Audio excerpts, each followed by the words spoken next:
Good evening मित्रों, कैसे हैं आप सभी। मैं नरेश साहू आपके सामने एक बार फिर से उपस्थित हुआ हूँ। हमारी जैसे कि सीरीज में चल रहा है, अभी हमने एक टॉपिक स्टार्ट किया है, एक्टिव एंड पैसिव वॉइस। उसी टॉपिक को हम आगे बढ़ाते हुए आज उससे रिलेटेड आपके सामने कुछ कॉन्सेप्ट और लेकर आए हुए हैं। जैसे कि मैंने आपको प्रीवियस क्लास में आपको एक्टिव एंड पैसिव वॉइस के स्ट्रक्चर के बारे में एक्सप्लेन किया था और आपको बताया था कि एक्टिव वॉइस के सेंटेंस का स्ट्रक्चर क्या होता है और पैसिव वॉइस के सेंटेंस का स्ट्रक्चर क्या होता है डियर स्टूडेंट। और फिर हमने इसमें सीखा था कि हम एक्टिव वॉइस को कैसे पैसिव वॉइस में चेंज करते हैं और उसमें किस तरीके से परिवर्तन होता है। तो जिन बच्चों ने उस वीडियो को नहीं देखा है तो मैं उनसे रिक्वेस्ट करता हूं कि इस वीडियो को देखने से पहले आप उस प्रीवियस वीडियो को देखिए। जब आप उस प्रीवियस वीडियो को देखेंगे तभी आपको ये आगे का जो हमारा ये टॉपिक का जो भी मैटर है जो आज मैं एक्सप्लेन करूंगा तभी वो आपको आने वाला है। और देखिए, आज हम आपके समक्ष ये सीखने वाले हैं कि हम एक एक्टिव वॉइस के सेंटेंस को कैसे पैसिव वॉइस के सेंटेंस में चेंज करेंगे, ये हम यहाँ पर सीखने वाले हैं। तो देखिए डियर स्टूडेंट, अगर हम इसे टेंस से सीखते हैं तो ये बहुत क्रिटिकल टॉपिक है रियल में, क्योंकि टेंस एक इंग्लिश का क्रिटिकल टॉपिक है ऐसा मानते हैं बच्चे, क्योंकि बच्चों को टेंस समझने नहीं आता है। बच्चों को टेंस समझने नहीं आता है तो हम इसको जब जो चीज हमें समझने आती नहीं है हम उसमें क्यों दिमाग लगाएं, इसलिए हम टेंस को साइड में पटकते हैं। अभी हम टेंस मेंस को नहीं जानते, हम टेंस को भूल जाते हैं कि टेंस होता क्या है। हम तो ये सीखने वाले हैं यहाँ पर कि ये एक्टिव वॉइस का सेंटेंस हम कैसे पैसिव वॉइस के सेंटेंस में बदलेंगे, ये हम सीखने वाले हैं। तो डियर स्टूडेंट, हम इसे कुछ रूल्स, कुछ कॉन्सेप्ट और कुछ रूल्स से इसको सीखेंगे कि कैसे इस सेंटेंस को, एक्टिव वॉइस के सेंटेंस को पैसिव वॉइस में आप चेंज करेंगे। और मैं आपको विश्वास दिलाता हूं, आप जिस तरीके से मैं आज आपको ये एक्टिव वॉइस पैसिव वॉइस सिखाने वाला हूं, ये मेरा विश्वास है इस ट्रिक से अभी तक आपने नहीं सीखा होगा। आपको यूट्यूब पर बहुत सारी वीडियो मिल जाएंगी एक्टिव एंड पैसिव वॉइस की, पर डियर स्टूडेंट जिस ट्रिक से मैं आज आपको एक्टिव वॉइस से पैसिव वॉइस सिखाने वाला हूं, कैसे आप एक्टिव वॉइस से पैसिव वॉइस बदलेंगे, आप विश्वास मानिए आपको इस ट्रिक से कहीं नहीं मिलेगा। और अगर आपने इस ट्रिक को फॉलो किया जो मैं आज आपको ट्रिक बताने वाला हूं, आप विश्वास मानिए माय डियर स्टूडेंट, आप एक्टिव वॉइस से पैसिव वॉइस बनाना सीख जाएंगे आज के आज ही। और आने वाले एग्जाम में, ऐसे 12th क्लास वालों बच्चों का एग्जाम तो हमारा 10 तारीख को है, 10 तारीख को इससे रिलेटेड जो भी सेंटेंस आएंगे आप उसको बना सकेंगे। यू आर एबल टू, आप इतने योग्य हो जाएंगे। तो आप पूरी वीडियो को अच्छे से देखिए, बिल्कुल फोकसली इस वीडियो को अच्छे से देखिए और समझिए मैं आपको क्या समझाने वाला हूँ। हमारी वीडियो को लाइक करते रहिए, सब्सक्राइब करते रहिए और ज्यादा से ज्यादा दोस्तों में शेयर कीजिए। आपका सपोर्ट ही हमारी हिम्मत, हमारी डेयरनेस को बढ़ाता है और उसी डेयरनेस, उसी सपोर्ट से हम आपके बीच नए नए टॉपिक, नए नए इंटरेस्ट तरीके से, नए नए ट्रिकों से आपके सामने एक्सप्लेन करने की कोशिश करते हैं। तो आइए आज हम बिना कुछ ज्यादा बात किए इस टॉपिक को, लेट्स द स्टार्ट, इस टॉपिक को हम स्टार्ट करते हैं। देखिए आज मैं आपको कितनी सरल ट्रिक से एक्टिव से पैसिव वॉइस बनाना सिखाऊंगा। तो देखिए इसमें आज मैं आपके समक्ष रूल नंबर फर्स्ट हमने लिखा हुआ है। रूल नंबर फर्स्ट क्या बोलता है? रूल नंबर फर्स्ट बोल रहा है कि यदि सेंटेंस में मॉडल्स का यूज हुआ है, डियर स्टूडेंट्स ध्यान से सुनिए में कि रूल्स क्या बोल रहा है। इसमें बोला, हमने लिखा है कि यदि सेंटेंस में मॉडल्स का यूज हुआ है तो पैसिव वॉइस बनाना। मान लीजिए कि एक्टिव वॉइस का एक सेंटेंस है, उस एक्टिव वॉइस के सेंटेंस में बताइए किसका यूज किया जाए, मॉडल्स का यूज किया जाए, तो हम उसका पैसिव वॉइस कैसे बनाएंगे, हम उसे कैसे पैसिव वॉइस में चेंज करेंगे, ये हम इस रूल्स में सीखने वाले हैं। तो कुछ नहीं करना है माय डियर स्टूडेंट्स, यदि मॉडल्स का यूज हुआ है तो आपको मॉडल्स के बाद क्या लगा देना है, बी। इस मॉडल्स को लिखकर मॉडल्स के बाद आपको क्या लगा देना है, बी लगा देना है और पैसिव वॉइस बन जाएगा। पर यहाँ पर देखिए बहुत सबसे बड़ी समस्या ये है कि बहुत सारे बच्चों को तो अभी ये भी नहीं पता कि ये मॉडल्स क्या होते हैं हमारे इंग्लिश के। तो हमारे इंग्लिश में मॉडल्स एक टॉपिक होता है जिसे ऑक्सिलरी हेल्पिंग वर्ब भी कहा जाता है। ये मॉडल्स हेल्पिंग वर्ब भी होते हैं। तो ये मॉडल्स क्या होते हैं, अगर हमको ये पता चल जाए कि एक इंग्लिश की में मॉडल्स क्या होते हैं, मॉडल्स के वर्ड क्या होते हैं, तो ये आपको सॉल्व करने में और पहचानने में बहुत सिंपल तरीका आपको पता चलेगा और आपको हेल्प होगी। तो देखिए डियर स्टूडेंट, मॉडल्स के वर्ड ऐसे होते हैं, ऐसे मॉडल्स होते हैं, मैंने सारे मॉडल्स को यहाँ पर लिख रखा है, आप इनको ध्यान से देखिए। ऐसे देखिए, कैन होता है, कुड होता है, मे होता है, माइट होता है, शुड होता है, वुड होता है, और टू होता है, यूज्ड टू होता है, हैव टू होता है, मस्ट होता है, नीड होता है, डेयर होता है। बहुत सारे बच्चों को तो ये पहले से पता होंगे, पर याद रखिए, आपको विशेष रूप से याद रखना है कि सेल और विल भी क्या होते हैं माय डियर स्टूडेंट्स, मॉडल्स होते हैं। सेल और विल भी किसकी कैटेगरी के वर्ड में आते हैं, मॉडल्स की कैटेगरी में के वर्ड में आते हैं। और आपको बहुत सारे बच्चों को ये पता नहीं हुआ क्योंकि आपने मोस्टली इनका यूज कहाँ देखा है, टेंस में देखा है। पर ये टेंस में तो यूज होते हैं एज हेल्पिंग वर्ब, पर ये होते क्या है, मॉडल्स होते हैं। हम सेल और विल को क्या बोलेंगे, मॉडल्स बोलेंगे। तो ये जितने ही वर्ड लिखे हुए हैं, दीज आर ऑल वर्ड्स, है ना, ये जितने भी वर्ड्स हैं ये सारे क्या है, मॉडल्स हैं। तो कुछ नहीं करना है, अगर मान लीजिए कैन का एक सेंटेंस में यूज हो रहा है तो कैन के बाद आपको क्या लगा देना है, बी, तो ये क्या हो जाएगा, कैन बी। अगर कुड लिखा है तो क्या हो जाएगा, कुड बी। मैं लिखा है तो क्या हो जाएगा, मे बी। शुड लिखा है तो क्या हो जाएगा, शुड बी। वुड लिखा है तो वुड बी।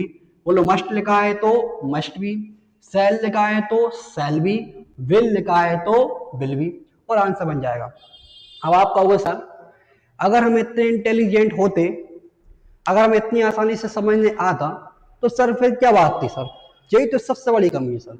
ऐसे तो सभी बता देते हैं टीचर, आप तो हमें सेंटेंस को सेंटेंस बना के बताइए, इससे रिलेटेड कैसे सेंटेंस आते हैं और कैसे हम बनाएंगे, तब पता चलेगा कि आपको कुछ आता है, तब तो हमें लगेगा कि हाँ सर आपने हमें सही तरीके से बताया। तो बिल्कुल डियर स्टूडेंट, हम कुछ सेंटेंस इसके लिखते हैं और सेंटेंस बनाते हैं कैसे। देखिए यहाँ पर मैंने एक सेंटेंस लिखा हुआ है, ये सेंटेंस जो है ये बोर्ड एग्जाम में आया हुआ सेंटेंस है।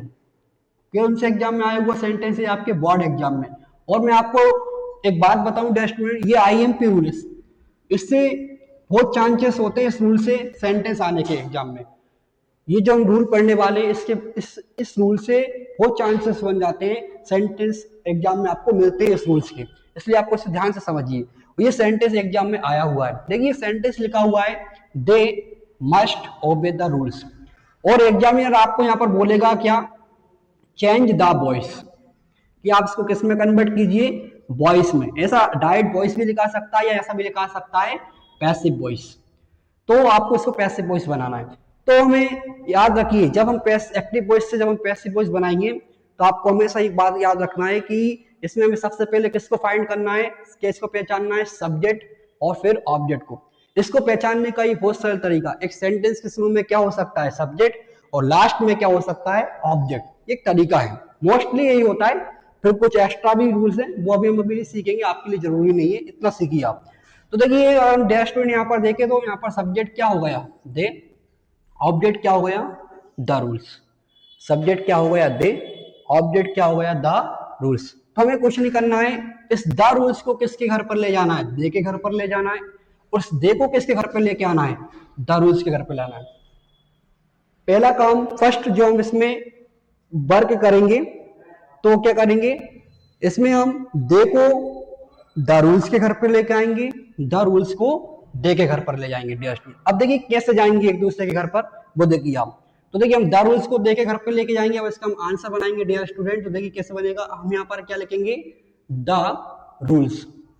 यहाँ पर हम क्या लिखेंगे, द रूल्स। फिर देखिए हम इस दे को जब द रूल्स के घर पर लेके आएंगे, तो बताइए दे को जब हमने सीखा कि हम सब्जेक्ट को ऑब्जेक्ट के प्लेस पे लिखते हैं, तो बताइए दे का क्या हो जाता है, देम। दे का क्या होता है, देम। तो जब हम इस दे को इस ऑब्जेक्ट के प्लेस पर लिखेंगे और ऑब्जेक्ट के घर पर लेके आएंगे, तो ये दे नहीं रहेगा, इस दे को हम किस में चेंज करेंगे, इस दे को हम चेंज करेंगे देम में। तो हम यहाँ पर क्या लिखेंगे, देम। इतनी बात समझ में आई। तो देखो ये द रूल्स दे के घर पे लिख दिया, दे को हमने द रूल्स के घर पे लिख दिया। अब देखिए डियर स्टूडेंट, इसमें एक वर्ड लिखा हुआ है मस्ट। मैं आपसे पूछता हूँ, बताइए मस्ट क्या है। मस्ट एक मॉडल है, मस्ट एक क्या है, मॉडल है। तो मॉडल का रूल हमने क्या सीखा है, कुछ नहीं करना आपको, मॉडल के बाद क्या लगा देना बी। तो इस मस्ट के बाद आपको इसमें क्या लगा देना है, बी। तो ये क्या हो गया, मस्ट बी। क्या इस मस्ट के बाद हम इसमें क्या लगा देंगे, बी। तो ये देखिए क्या हो गया, मस्ट बी। इतना बात आपको समझ में आई। अब देखिए डियर स्टूडेंट, इसमें हमने एक बात याद रखा है, हमने एक सीखा है कि हमेशा याद रखिए कि पैसिव वॉइस बनाने में, जब हम पैसिव वॉइस बनाते हैं तो पैसिव वॉइस में केवल एक ही वर्ब की फॉर्म यूज की जाती है। वो कौन सी फॉर्म होती है, वर्ब की third form. Only third form use in the passive voice. तो इसमें देखिए यहाँ पर जो वर्ब है वो क्या है, ओबे। ओबे एक वर्ब है फर्स्ट फॉर्म। इस हमें फर्स्ट फॉर्म को किस में कन्वर्ट करना होगा, किस में चेंज करना होगा, थर्ड फॉर्म में। अच्छा इसका थर्ड फॉर्म क्या होगा डियर स्टूडेंट, इसको कुछ नहीं करना है, इसमें आपको ईडी ऐड कर देना है। तो ये थर्ड फॉर्म बन जाएगा। ऑबे को हम क्या बना देंगे, ऑबेड, और ये इसका क्या होगा, थर्ड फॉर्म। और देखिए ये एक्टिव वॉइस का जो सेंटेंस था उससे हमने किसमें चेंज कर दिया है, यहाँ पर इसे हमने किसमें चेंज कर दिया है, थर्ड फॉर्म। इसका ऑबे का हमने क्या बना दिया, थर्ड फॉर्म, ऑबेड। अब याद रखिए देम को मैं आपको बताना भूल गया, देम को हम अकेले नहीं ले सकते क्योंकि ये मार्केट में सब्जेक्ट अकेला नहीं जाता है, ये अपने साथ बाय को लेकर जाता है। किसको लेकर जाता है, बाय को। तो हमें देम से पहले सबसे पहले इसमें क्या लिखना है, बाय, और फिर क्या लिख देंगे, देम। तो this is the right answer. और ये हमने एक सेंटेंस को किसमें चेंज कर दिया है, पैसिव वॉइस में। हो सकता है आपको ये थोड़ा कम समझ में आया हो, हम इसके एक दो सेंटेंस की और प्रैक्टिस करते हैं। देखिए कैसे डियर स्टूडेंट, एक सेंटेंस और हम यहां पर लिखते हैं। देखिए एक सेंटेंस हमने लिखा है क्या, ये सेंटेंस भी इंपॉर्टेंट है और आता रहता है एग्जाम में। उन्होंने कहा है क्या कि ही कैन स्पीक ट्रू। इस सेंटेंस का को अगर हम देखें, एग्जामिनर आपसे बोल रहा है कि चेंज द वॉइस, इसे आप किसमें चेंज कीजिए, चेंज द वॉइस। तो डियर स्टूडेंट हमें इसे वॉइस में चेंज करना है। तो वॉइस में चेंज करते समय में केवल याद रखना, दो चीजें, दो व्यक्ति इस सेंटेंस के अंदर ऐसे हैं जो अपने एक दूसरे के घर पे घूमने जाएंगे, ये आपको ध्यान रखना है। बताओ इसमें पहला व्यक्ति कौन हो गया, वो बाजार में ही हो गया जो सब्जेक्ट कहलाएगा। फिर दूसरा व्यक्ति कौन होगा, वो ट्रू होगा जो ऑब्जेक्ट कहलाएगा। तो देखिए ट्रू को हम किसके घर पर ले जाने वाले हैं, ही के घर पर, और ही को हम किसके घर पर लाने वाले हैं, ट्रू के घर पर। ये एक दूसरे को क्या करेंगे, रिप्लेस करेंगे। अब देखिए ट्रू को हम ही के घर पर लिखेंगे, जब इसका आंसर बनाएंगे तो क्या बनेगा, यहां पर हम लिखेंगे ट्रू, और ही को हम यहाँ ट्रू के घर पर लिखेंगे तो ये ही अकेला नहीं लिखा आएगा, ये बाजार में अकेला नहीं जाता, ये बाय के साथ जाता है। तो हम इसको क्या बोलेंगे, बाय। और ही का बताइए क्या होता है हमारे डियर स्टूडेंट, हिम।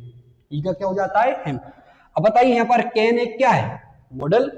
कैन एक क्या है, मॉडल। तो रूल क्या कहता है, मॉडल के बाद हमें क्या लगाना है, बी। तो इस कैन के बाद हमें क्या लगा देना है यहाँ पर, बी। तो ये क्या हो जाएगा, कैन बी। क्या हो जाएगा, कैन बी। अब हमें स्पीक फर्स्ट फॉर्म में हमें कौन से फॉर्म में चेंज करना होगा, थर्ड फॉर्म में। तो स्पीक का थर्ड फॉर्म बताइए स्टूडेंट क्या हो जाता है, स्पोकन। स्पोकन इसका क्या होता है, थर्ड फॉर्म होता है। तो हम यहाँ पर लिख देंगे स्पोकन। और देखिए ये एक एक्टिव वॉइस का जो सेंटेंस था हमने उसे किस में चेंज कर दिया है, पैसिव वॉइस में चेंज कर दिया है। आया समझने। एक सेंटेंस और देखते हैं, हो सकता है आपको ये नहीं आया, एक सेंटेंस और देखते हैं। एक सेंटेंस और देख लीजिए। इसी के साथ ये मैं जो सेंटेंस दे रहा हूं इसकी प्रैक्टिस आप करेंगे, इसको इसका आंसर आप सभी बच्चे कमेंट्स में करेंगे, और मैं सभी के जो आंसर है कमेंट्स में चेक करूंगा और रिप्लाई भी दूंगा कि आपने सही बनाया है कि गलत। इससे मुझे पता चलेगा कि मैंने आपको जो रूल पढ़ाया है वो आपको समझ में आया कि नहीं आया। तो इस सेंटेंस लिख रहा हूं मैं, इस सेंटेंस का आंसर आप सभी बच्चे बिल्कुल विद ऑनेस्टी से कमेंट में आपको इसका आंसर लिखना है, ताकि मुझे विश्वास हो जाए कि मैं आपके लिए जो मेहनत कर रहा हूं उस मेहनत का जो रिजल्ट है वो सही जा रहा है। ठीक है डियर स्टूडेंट। और अगर आप आंसर गलत बनाएंगे तो कमेंट में आपके लिए आंसर उसका सही लिखकर सेंड करूंगा। ठीक है। देखिए एक सेंटेंस में लिख रहा हूं यहाँ पर, इस सेंटेंस का आंसर आप बनाएंगे। मैंने सेंटेंस लिखा है सी विल लिसन स्टोरी। ये सेंटेंस मैंने आपके लिए दिया है डियर स्टूडेंट। इस सेंटेंस का आंसर आपको सेंड करना है। किसमें सेंड करना है, आपको कमेंट बॉक्स में सेंड करेंगे। आप सभी लोग विद ऑनेस्टी से सेंड करेंगे। आप इस सेंटेंस को आपको किसमें चेंज करना है, वॉइस में चेंज करना है। इस सेंटेंस को आपको किसमें चेंज करना है, आपको वॉइस में चेंज करना है। ठीक है। तो आप सभी लोग पहले आप इस पूरे रूल्स को अच्छे से देखिए, अच्छे से इसको समझिए, और मैंने जो सेंटेंस आपको बनाया इसको समझिए मैंने कैसे चेंजेस किए। इसके बाद ये मैंने जो सेंटेंस दिया है सी विल लिसन स्टोरी, इस सेंटेंस का आंसर आप सभी बच्चे कमेंट बॉक्स में एट ए टाइम सेंड करेंगे, और मैं सभी के आंसरों को चेक करूंगा और आपके लिए रिप्लाई भी दूंगा कि आपने राइट किया है या रॉन्ग किया है। तो डियर स्टूडेंट ऐसी और इंटरेस्टेड वीडियो और हमारे टॉपिकों को देखने के लिए आप हमारे साथ बने रहिए। मैं आपके बीच में ऐसे बहुत इंटरेस्टेड टॉपिक लेकर आता रहूंगा और आपके माइंड में सेट करता रहूंगा। जय हिंद, जय Bharat. Thank you very much.